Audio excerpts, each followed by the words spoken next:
دنیا کے اندر بہت سارے فرقے بنے ہوئے ہیں، طرح طرح کے فرقے بنے ہوئے ہیں، اور اب تو ہر ایک شخص اپنا ایک الگ نظریہ لے کر کے گھومتا پھر رہا ہے، الگ عقیدہ بنا کر کے بیٹھا ہوا ہے۔ مگر اللہ تبارک و تعالیٰ کا شکر ہے، احسان ہے کہ ہم اہل سنت و جماعت مسلک اعلیٰ حضرت کے ماننے والے ہیں۔ اللہ سے دعا ہے کہ اللہ تعالیٰ ہمیں تا دم حیات اعلیٰ حضرت کے مسلک پر مضبوطی سے قائم رہنے کی توفیق عطا فرمائے۔ برادران ملت اسلامیہ، ایمان، اسلام اور دین یہ تبھی آپ سمجھ پائیں گے جب مسلک اعلیٰ حضرت پر مضبوطی سے قائم رہیں گے۔ بہت سارے چینل لوگوں کے کھلے ہوئے ہیں اور لوگ اس میں دین کی باتیں کر رہے ہیں، اور یہ بھی کہتے ہیں کہ فرقوں میں نہ بٹو، مگر در حقیقت وہ لوگ دین کے نام پر، اسلام کے نام پر، تقوی پرہیزگاری کے نام پر، تصوف کے نام پر اپنے مسلک کی طرف آپ کو کھینچ رہے ہیں۔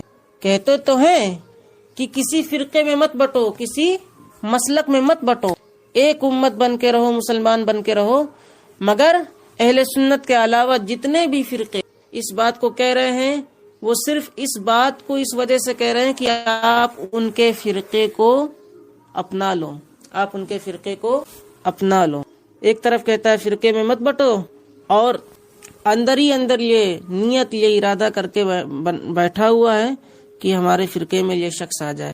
ابھی اس سے بڑی بات کہ جس کو نماز کے فرائض، وضو کے فرائض، غسل کے فرائض، نماز روزے کے، صوم و صلات کے مسائل نہیں آتے ہیں، ایسے لوگ عقیدہ بیان کرتے ہیں۔ سبحان اللہ، ایسے لوگ عقیدہ بیان کرتے ہیں جن کو نماز، روزہ، نہ ان کے مسائل سے کوئی لینا دینا، نہ ان کا کچھ علم ہے، بس بتاتے چلے جا رہے ہیں، عقیدہ بیان کر رہے ہیں۔ میری رائے یہ ہے، تمہاری رائے کی اسلام میں کیا حیثیت ہے؟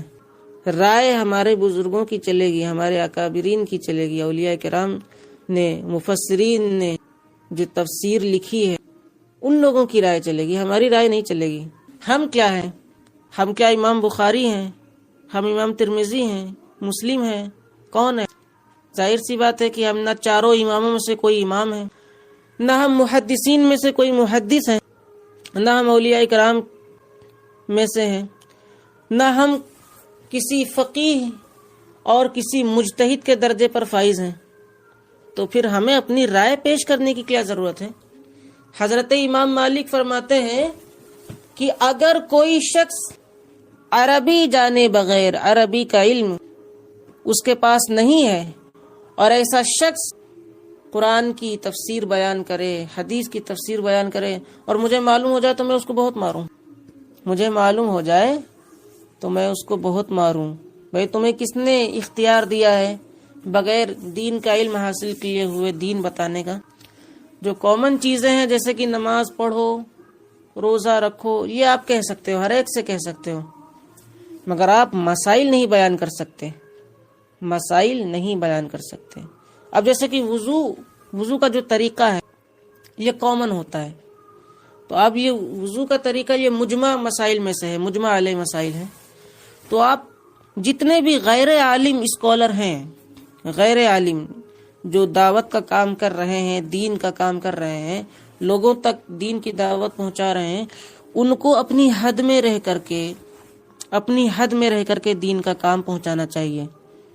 جو غیر عالم ہیں وہ اپنی حد میں رہ کر کے دین کا کام لوگوں تک پہنچائیں، وہ عالم بننے کی کوشش نہ کریں، مفتی بننے کی کوشش نہ کریں، ان کو چاہیے کہ اپنی حد میں رہیں، جو بھی مسئلہ وہ بیان کریں، موٹے موٹے جو مسائل ہیں ان میں سے جو بھی مسئلہ بیان کریں، پہلے کسی عالم سے، سنی عالم سے، مسلک اعلیٰ حضرت کے پابند عالم سے اس مسئلے کو کریکٹ کروا لیں، چیک کروا لیں کہ یہ مسئلہ ہم بیان کریں گے، کیا یہ مسئلہ ٹھیک ہے؟ اگر کوئی غلطی ہو اس میں تو آپ ہماری اصلاح فرمائیں۔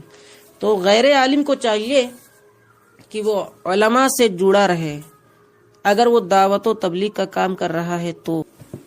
آج کل دیکھا جا رہا ہے لوگ دعوت و تبلیغ کا کام کر رہے ہیں مگر کوئی ڈھنگ نہیں ہے، کوئی طریقہ نہیں ہے، جیسا سمجھ میں آ رہا ہے ویسا کر رہے ہیں۔ اگر ہر شخص قرآن و حدیث کی ترجمانی کرنے بیٹھ جائے، ہر شخص قرآن و حدیث کی تفسیر کرنے کے لیے بیٹھ جائے، لوگ جس طرح چاہیں گے اپنے مطلب کا مطلب نکال لیں گے، اپنے مطلب کی تفسیر پیش کریں گے، اپنے مطلب کا ترجمہ پیش کریں گے، اپنے مطلب کی بات لوگوں کے سامنے رکھ دیں گے۔ ظاہر سی بات ہے، حکیم کے پاس آپ جائیں گے تو وہی آپ کو حکمت بتائے گا، دوا بتائے گا۔ اب آپ کسی غیر حکیم کے پاس جا کر کے اس سے کہیں کہ ہمیں دوا دے دو، تو ظاہر سی بات ہے کہ وہ اگر زبردستی پر اترے گا تو آپ کا بیڑا غرق ہی ہوگا نا۔ وہ کہا جاتا ہے نا کہ نیم حکیم خطرہ جان، نیم حکیم یعنی آدھا ڈاکٹر یا جھولا چھاپ ڈاکٹر، وہ خطرہ جان ہے، جان کا خطرہ ہے اس سے۔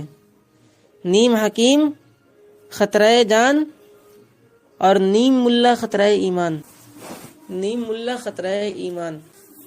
تو اہل سنت و جماعت میں بھی کچھ ایسے ہیں غیر عالم جو مسائل ماشاءاللہ بیان کرتے ہیں، تو ان کو چاہیے کہ اپنی حد میں رہ کر مجبہ علیہ مسائل بیان کریں، موٹے موٹے مسائل جو مسلمہ مسائل ہیں